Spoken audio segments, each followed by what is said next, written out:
Ang kuya kong rapper. Naku iyang isiyabot sa dalunggan. Rapapapapam. Kami ang natural, di kan sa kinaiyahan mo sila kisis. Di na tinuod ang tinood na isa pa nakabungtod lingi-lingi sa wala lingi-lingi sa too. Abanti lang gamay ipadayon na ang tulo. Rapapapam. Naku iyang isiyabot sa dalunggan. Rapapapam. Kami ang natural dito sa kinaiyahan.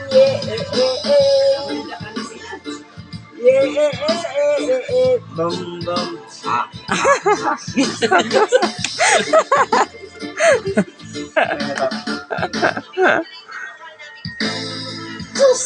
Anong nagatagman sa atong amahan, di patubo ang tanong para sa ato ang tanan, pero inyong gibabagan, inyong gibawalan, kay inyong gikaon bato amo kayutan. Rapapapam. Dako inyong gisi bilang gihandusan sa apam. Ang dako mo nag-exit, ipahandus mo sa apa. Intindihin mo kasi. Wala. Yung malaking punit ko na pinasalaksan dun sa apa. Natatawa ako na tuloy yung video. Walang titim yun na bukag. Hello, bater nga. May nga likot ang ano barita. Ay, nag-lapsot pa na. Git, ang imo sa lalay ng imo.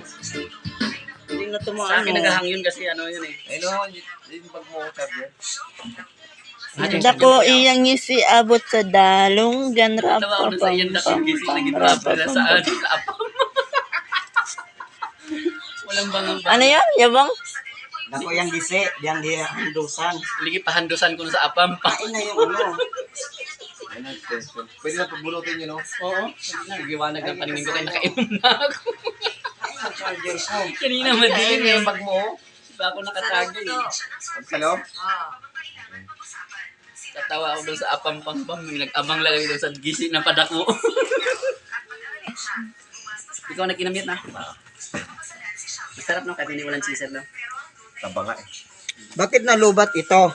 Eh, nanood si Imboy, hindi niya tinacharge. So ngayon, hindi kay halang-halang. Nakabuhi doon sa apam. Ang liligwat sa'yo. Pakuha pa siya, di pansit apam-pam-pam yun. Ang gisi ko na, abot yung sa dunggang. Kung papatulan mo, lalaka lang, bubuntalin. Oh. Ilang sa